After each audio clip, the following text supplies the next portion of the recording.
Bismillahirrahmanirrahim. Assalamualaikum warahmatullahi wabarakatuh. Perkenalkan, nama saya Andri Wahyono dengan NIM 0549101133 dari Prodi Sistem Informasi UPPJJ UT Kota Surakarta. Dalam video ini saya akan memperlihatkan bagaimana langkah-langkah praktik saya dalam mengerjakan tugas pembuatan diagram IRD dengan contoh kasus sebagai berikut. Pada sebuah perguruan tinggi, mahasiswa akan mengambil mata kuliah yang ditawarkan. Setiap mahasiswa dapat mengambil minimal satu mata kuliah, namun dapat mengambil beberapa mata kuliah dalam satu semester. Setiap mata kuliah hanya bisa diajar oleh satu orang dosen, dan setiap dosen dapat mengampu atau mengajar minimal satu mata kuliah. Tugas yang diberikan adalah, dari kasus tersebut, buatlah entity relationship diagram atau RD dengan tahapan atau langkah yang sesuai panduan.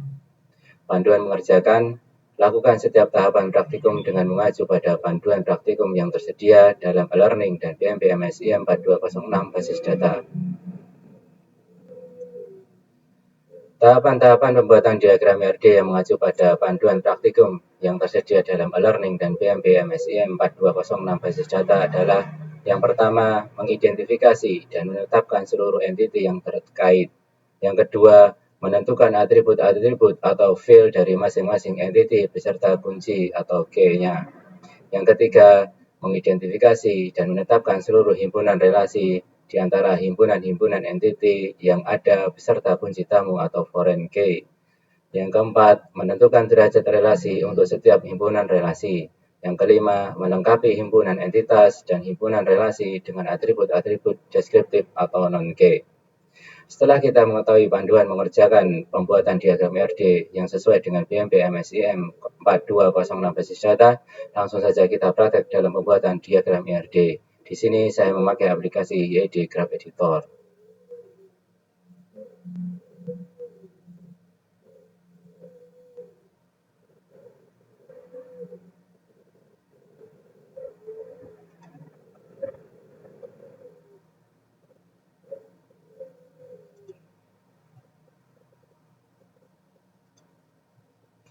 Langkah pertama yaitu mengidentifikasi dan menetapkan seluruh entiti yang terkait. Entiti adalah suatu objek atau kejadian, objek yang akan kita bahas dan kita simpan. Ada 3 entiti dari contoh kasus tersebut. Yang pertama adalah mahasiswa, yang kedua adalah mata kuliah, dan yang ketiga adalah dosen.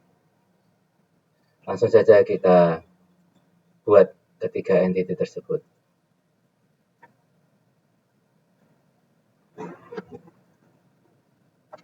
Yang pertama adalah mahasiswa.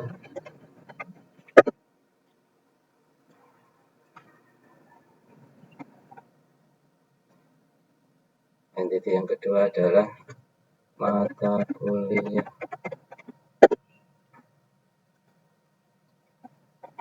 Dan entiti yang ketiga adalah dosen.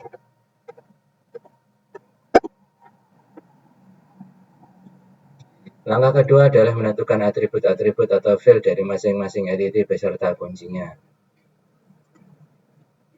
Pengertian dari atribut adalah properti atau hal-hal yang mencirikan dari suatu objek yang membedakan objek satu dengan objek lainnya. Karena dalam contoh kasus soal tersebut tidak disebutkan secara rinci atributnya, maka kita menentukan atributnya secara intuisi atau penalaran yang terjadi dalam kehidupan sehari-hari. Untuk atribut dari mahasiswa, yang pertama adalah nama mahasiswa.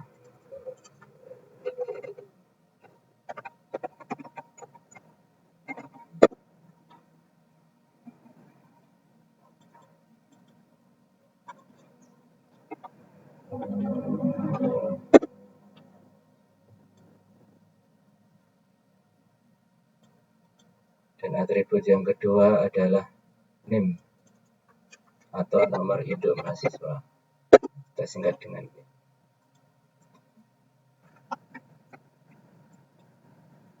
Untuk atribut mata kuliah, yang pertama adalah nama mata kuliah.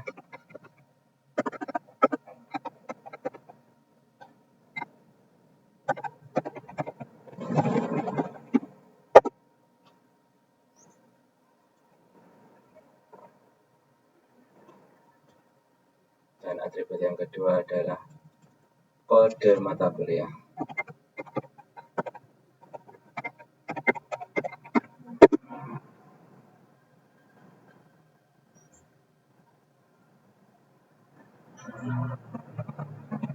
Untuk atribut dosen yang pertama adalah nama dosen.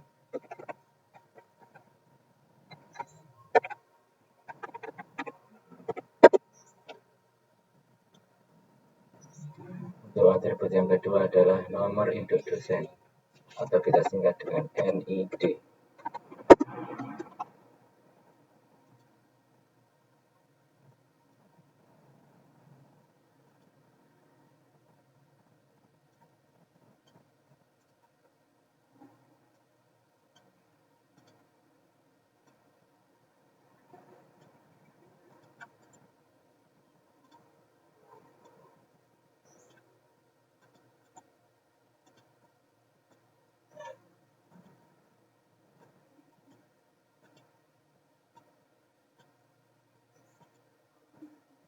Kita rapikan dulu.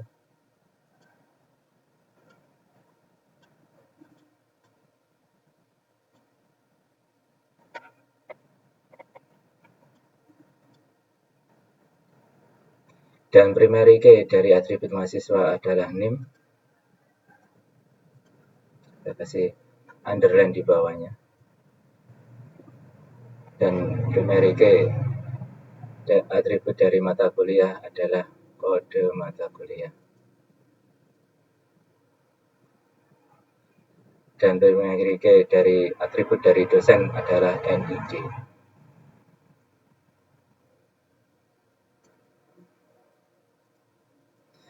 Setelah mendapatkan entity dan atribut, langkah ketiga adalah melakukan identifikasi relasi yang memungkinkan beserta kunci tamu atau foreign key. Dalam menentukan relasi, salah satu cara untuk memudahkan adalah dengan membuat matriks relasi antar setiap entitas.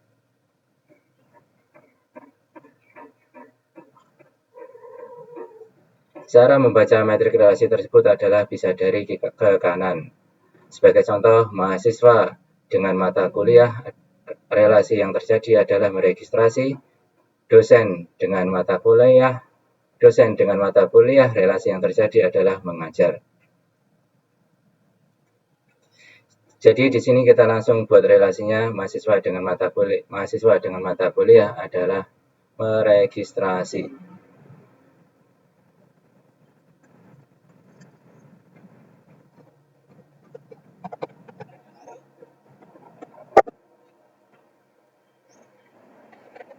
Dan mata kuliah dengan dosen relasinya adalah mengajar.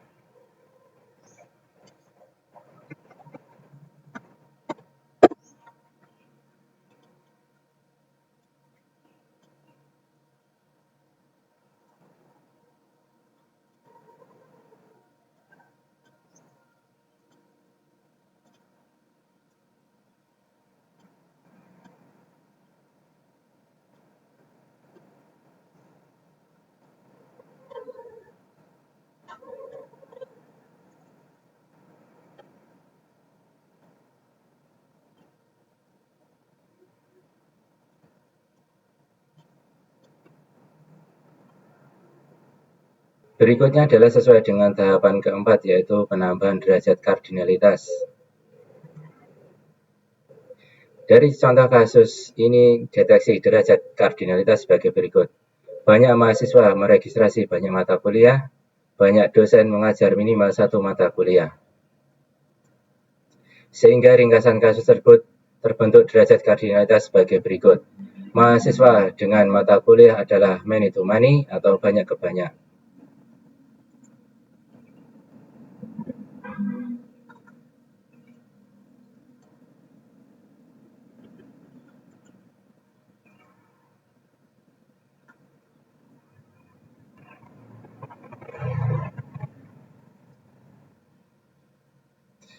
Dosen dengan mata kuliah adalah one to many, satu ke banyak.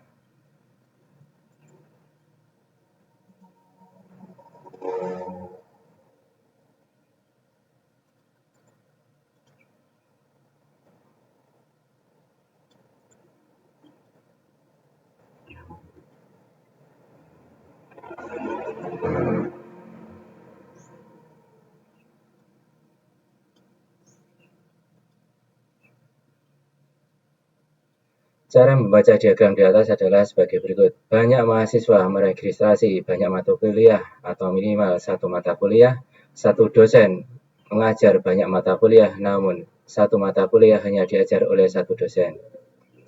Setelah melengkapi derajat kardinalitas, langkah yang kelima adalah melengkapi himpunan entitas dan himpunan relasi dengan atribut-atribut deskriptif atau non-key.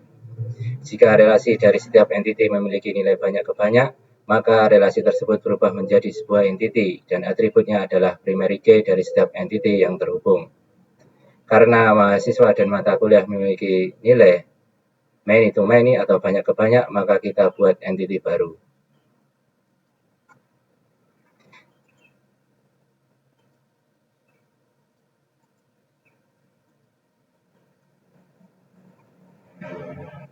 Entiti baru kita beri nama registrasi MK.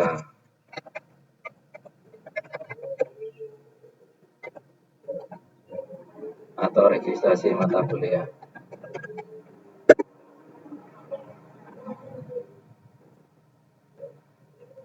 Kemudian kita buat relasi yang baru, yaitu diregistrasi.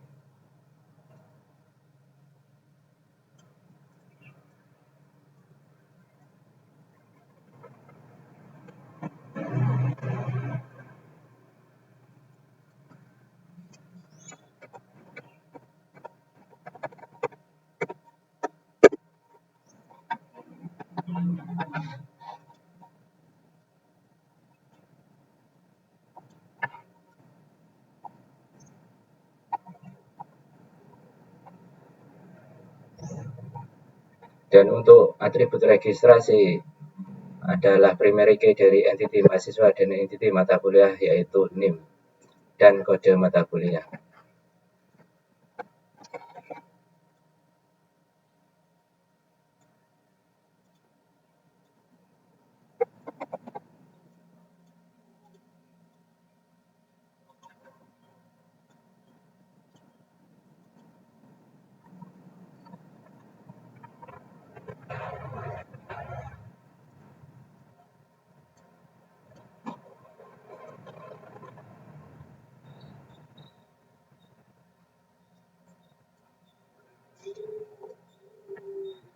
Lengkapi derajat kardinalitas yang baru sampai dikasih kotak.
Garis putus-putus ini menandakan perubahan yang terjadi karena relasi entiti memiliki nilai banyak ke banyak atau many to many. Dan inilah hasil dari pembuatan diagram RD saya. Sebagai penutup, demikian tugas praktik dari saya. Mohon maaf apabila banyak kekurangan dan kesalahan. Mohon arahannya dari tutor. Wassalamualaikum warahmatullahi wabarakatuh.